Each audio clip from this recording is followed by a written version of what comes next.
Happy beginning of spring, which if you are in the similar region I'm in, we are under a blanket of snow.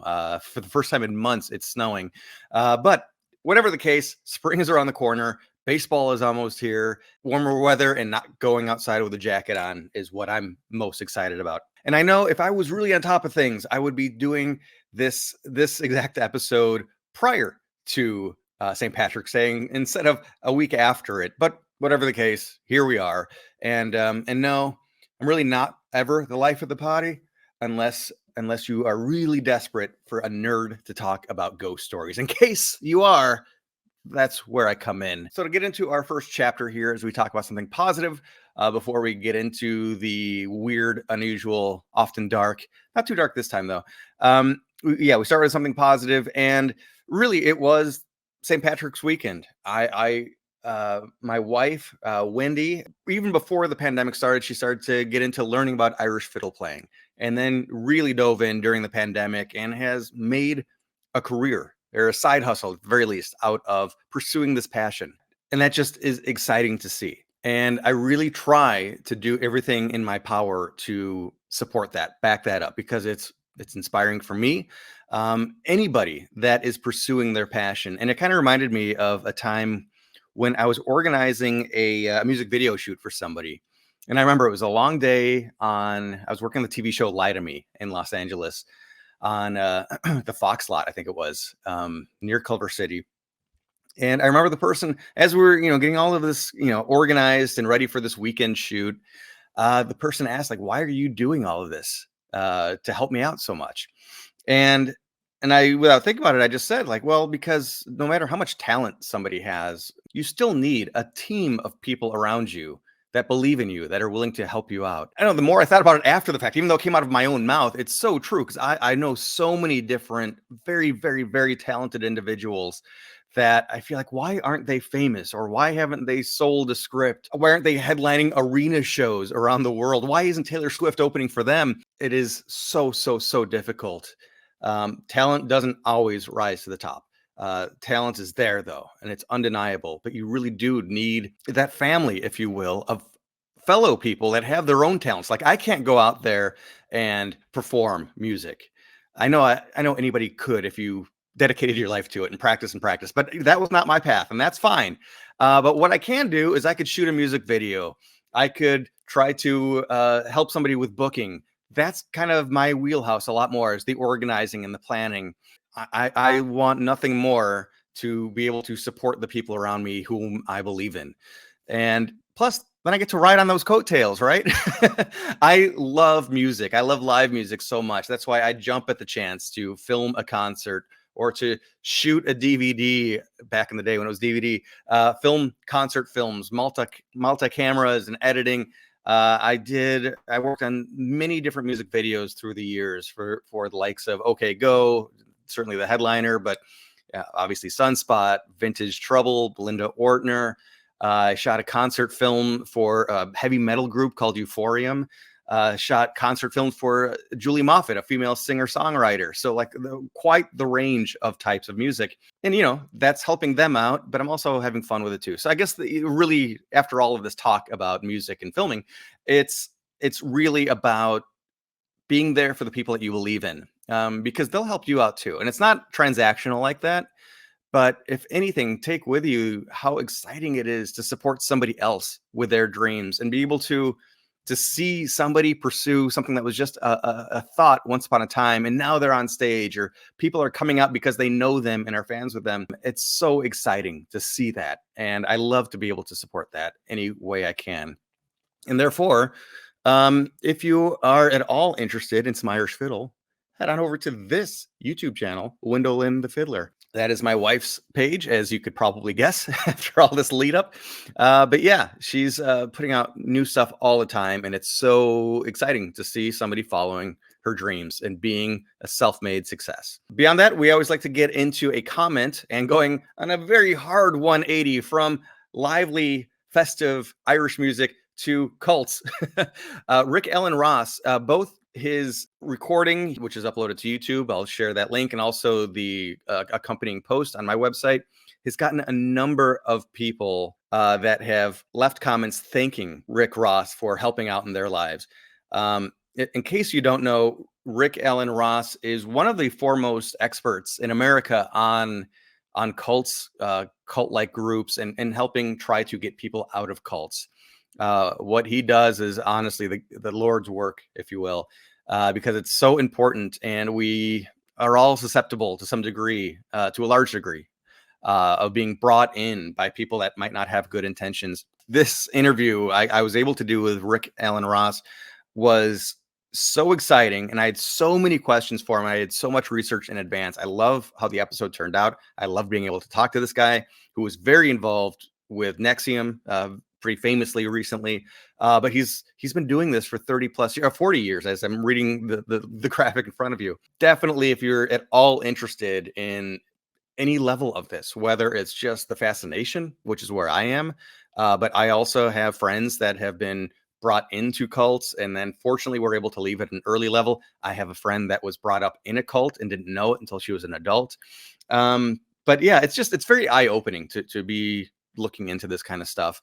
I hate to turn something that is a real life massive at times tragedy and into entertainment, but hey, that's what Netflix documentaries are all about, right? But it is fascinating on just the true crime level. But I think it really is an examination of the human mind, human behavior. Twin Flames, of course, was a really popular cult documentary just recently, and I'm hoping to interview the director of one of those documentaries soon. I've reached out already, so fingers crossed that we'll be able to have a really fascinating conversation again. And in case you don't know how this episode came to be, it's because we were doing a paranormal investigation in Madison, Wisconsin at a place called the Tempest Oyster Bar. Fascinating story. And this place, which is one of Madison's amazing upscale restaurants, and I highly recommend it for food. It was the first place I went out to eat for a really nice dinner in Madison when I moved here. It has an association with the Heaven's Gate cult and John Applewhite. I'm sure you'll remember the people that tried to get on a spaceship that was hiding behind the Hale-Bopp comet by committing mass suicide. Their story is fascinating because they were early web pioneers. They were website builders, and their website is still online, but they were able to recruit people into their cult remotely, and really the first people to do that. Don't want to call them like the Henry Ford or some inventor, but it shows the reach of the internet. The internet, I was hoping you'd have access to more information, so therefore you would be able to learn more. But no, you had access to disinformation, and you could find vulnerable people more easily that way, which is what we've come to learn. And everybody talks about that mass suicide that happened outside of San Diego, but really, boy, now just as I was thinking that this episode's going to be pretty light, no, I'm talking about mass suicides. I always went hard left on this one, but yeah, they unfortunately were able to recruit people around the country that were not on hand in San Diego, and they actually were in Madison not long before the big event, their grand finale, trying to recruit college kids. So they were right here in Madison, where I'm recording this, not long before they became a very famous cult for all the wrongest of wrong reasons. Anyway, let's take yet another left turn. We're going to go to one magical place that I went to in Ireland, and that is Knockma Hill. So this was a hike, and here at the base of the hill, you can see that I'm looking back on what is the ruins of Castle Hackett. We're going to get more into that in just a little bit. But yeah, even before getting on the hike proper, you could see the ruins of a castle, which is always a fun thing. And oh, so unique to Ireland. Here, coming into the woods, you see the ruins of an ancient wall. And I thought this was amazing because who knows how old this is? I mean, easily hundreds of years old. But little did I know at the time that this was going to be scratching the surface just barely. This place is full of ruins from who knows when. And this is a nice sneak peek. There will eventually, one of these days, I'm going to get around to making a whole video about the haunted or supernatural magical places around Ireland that I visited at the end of last year. The ruins that we're walking up to right now are kind of nicknamed the Knight's Tower. And basically this whole large hill, and you can't quite tell because we're in the woods here, but soon you will see that we are on the top of a pretty tall vantage point. We are north of Galway, by the way, which is on the west coast of Ireland. And this hill used to be the land of the fairies, the realm of the fairies. This is where the fairy king Finbarra actually had his castle, according to Irish lore. And whether it was fairies or something else, it's quite clear that there was certainly something up here in ancient times. You still even here see some more small pieces of this wall. And yeah, up here you can see from again the Knight's Tower how high up we are and how much of the western portion of Ireland you can see. And you also get quite clear idea of why it's called the Emerald Isle. Although obviously up here it looks just so barren and desolate. But even in these photos, which I know it's more difficult to comprehend seeing a photo than being there in person, there's an elevation up there, much taller. There are what seems to be ruins of rooms, perhaps, or chambers right here, these dug out areas. Now, imagine there was a house that most of it has just crumbled. This is kind of what would be left over. So there's absolutely structure of some sort up here. And yeah, there you go. You can see that the built walls there. Now, we've learned that in more recent times, but in recent, by the way, is still 200 years ago, there was the family that owned the Castle Hackett at the base of this mountain that tried to rebuild the ruins that they were finding. And they were not the best people to do this. They didn't quite know what they were doing. So what we see today is not necessarily representative of what they found. It definitely isn't representative of what they found. And it might not be representative of what was there initially. So you have to take some of this with a grain of salt. But without question, there was habitation up here. And by the way, to hear more of the stories of this location, check out the most recent episode of the Fantastic Story Society, which we talk about the trip to Ireland.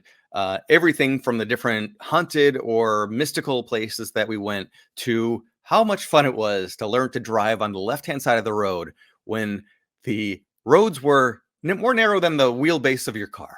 It was incredible. The point of why I want to talk about Knockma Hill, as we were talking about Irish legends, is that in the mid 1800s, the 1840s, people in this area witnessed a battle in the skies over Knockma Hill. A fairy battle was going on, just out and out warfare in the skies among mystical, magical, as we would think of today, creatures. What happened after that battle was over?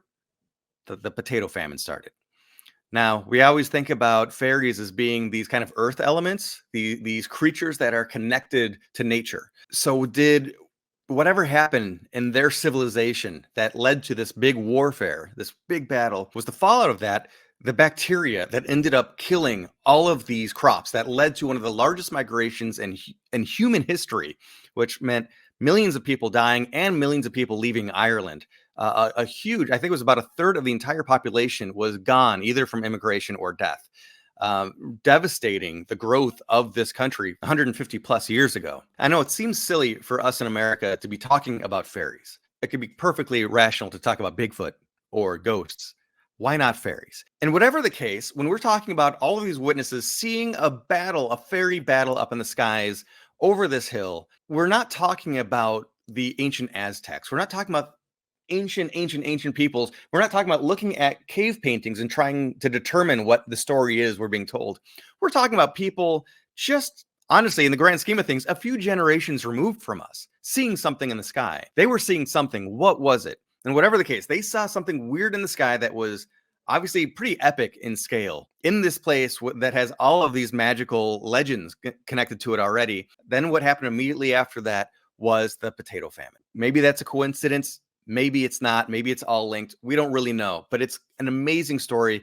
And Knockma Hill is not something I've ever heard anybody else talk about. Not to say that I'm the person that discovered it. We were told about this location from somebody that lived in the area, but it's a place that really should be celebrated because it is a pretty special place.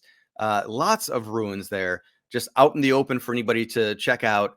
You know, I don't want to try to attract too many people there that things get ruined. But at the same time, this is a location that I feel really deserves to be celebrated more than it is. And because of this magical location, let's bring some magic in as we create our thumbnail. Okay, so the idea I had for this one was that we would have a representation of Knockma Hill, the white stones here, and then there would be a whole bunch of fairies, but then two more in the foreground fighting. And hopefully that together with me watching the action will be cool. This is pretty Incredible. This is a difficult one for me because I need to pull those fairies in the foreground away from the background. And I don't know if I'll be able to do that with such a detailed background. And by the way, I did say fighting. They don't look like they're fighting. This looks like Birth of Man, kind of a positive. Wow, this is they're keeping it really, really sweet. I guess this image generator doesn't know that fairies can be scary. Okay, so two mean or angry fairies. I don't know why I had to specify if they're fighting, they should be angry. Two angry fairies fighting in the sky. So hopefully that takes them out of the jungle setting as well. Oh, that's pretty cool. All right, we're getting in the right direction. It's still not what I thought. It's fun to be surprised, but in a positive way. I guess they're angry. I don't know. These almost look like lightning bugs or smaller fairies flying around these presumably already small fairies. I think that's above the earth there. That's pretty cool. Fireballs. We have some stuff that we could work with. No idea what that thing is. Almost looks like the pi symbol. And then here's some random thing with wings back here. It's just like an asteroid that has some wings on it. I might be able to work with that. I still do want to see the idea of a epic battle of warring fairy armies.